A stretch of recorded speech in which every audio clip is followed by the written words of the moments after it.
కాంగ్రెస్. మిత్రుడు సోదరుడు వంశీచంద్రెడ్డిని ఆశీర్వదించాల్సిందిగా ఈ కొడంగల్లో 50,000 దగ్గకుండా ఆ పైన మెజార్టీ ఇవ్వాల్సిందిగా కోరుకుంటూ మీ బిడ్డగా ఎప్పుడు మీ గౌరవాన్ని నిలబెట్టే విధంగా ప్రయత్నం చేస్తా.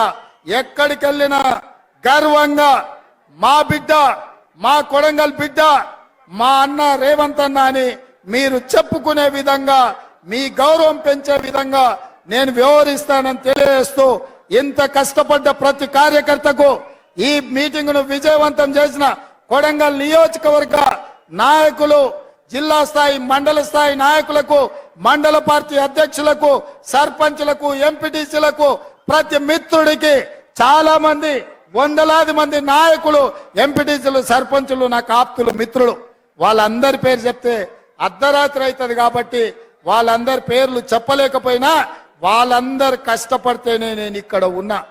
ఎప్పటికీ గుర్తు పెట్టుకుంటా, ఈ ప్రాంతాన్ని అభివృద్ధి పదం వైపు నడిపిస్తా. ఇప్పటి వరకు బడికోవాలన్నా, గుడికి పోవాలన్నా, కాలేజీకి పోవాలన్నా, ఇంజనీర్ కావాలన్నా, డాక్టర్ కావాలన్నా, ఏది కావాలన్నా ఇతర ప్రాంతాలకు పోయేది మనం. మరి ఇవాళ ఎవరు రాష్ట్రంలో చదువుకోవాలన్నా మన కొడంగల్కి వచ్చేటట్టు అన్ని మంజూరైనాయి. మనకు మంచి రోజులు వచ్చినాయి. మనం ఉజ్వల భవిష్యత్తు ఉంది. మీ అందరినీ కాపాడుకునే బాధ్యత కాంగ్రెస్ పార్టీ తీసుకుంటుంది. ఎల్లవేళలా మీకు అందుబాటులో తిరుపతి రెడ్డి గారు ఉంటారు, పెద్దలు గురునాథ్ రెడ్డి గారు ఉంటారు, మండల స్థాయి నాయకులు ఉంటారు. ఇప్పుడు స్పెషల్ ఆఫీసర్ను కూడా పెట్టుకున్నాం. కొడంగల్లో ఆఫీస్ ఉంది. ఏ సమస్యలు ఉన్నా అక్కడికి వెళ్ళండి. మీరు అక్కడ ఏ కాగితం ఇచ్చినా నాకు చేరుతుంది. ఆ సమస్యల్ని పరిష్కరించే బాధ్యత నేను తీసుకుంటా అని చెప్పి తెలియజేస్తూ